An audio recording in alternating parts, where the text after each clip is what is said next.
নওগাঁর ধামইরহাটে মোমবাতি প্রজ্বলন ও শপথ গ্রহণের মধ্য দিয়ে বৈষম্য বিরোধী ছাত্র আন্দোলনের শহীদদের প্রতি বিনম্র শ্রদ্ধা জানিয়েছেন শিক্ষার্থীরা। ৯ আগস্ট রাত ৮টার সময় উপজেলা পরিষদ চত্বর শহীদ বেদিতে জাতীয় সঙ্গীত পরিবেশন ও দেশকে রক্ষায় ঐক্যবদ্ধ হওয়ার আহ্বান জানান তারা।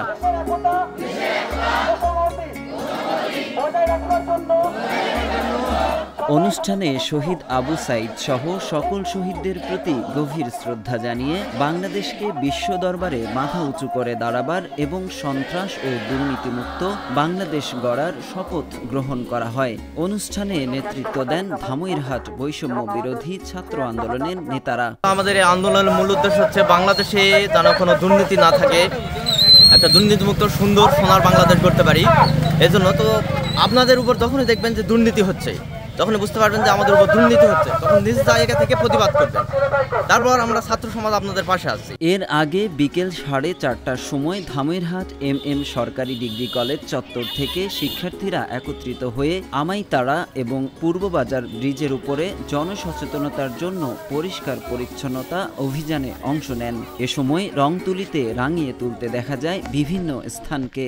যাদের বিনিময়ে আমরা আজ নতুন বাংলাদেশ পেয়েছি, এটা আমাদের একটা বড় ধরনের পাওনা।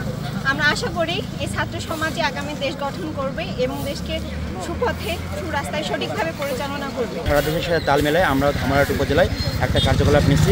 আমরা এই ব্রিজগুলো পরিষ্কার করব এবং আমাদের সন্ধ্যার দিকে একটা মোমবাতি প্রজ্বলন আছে।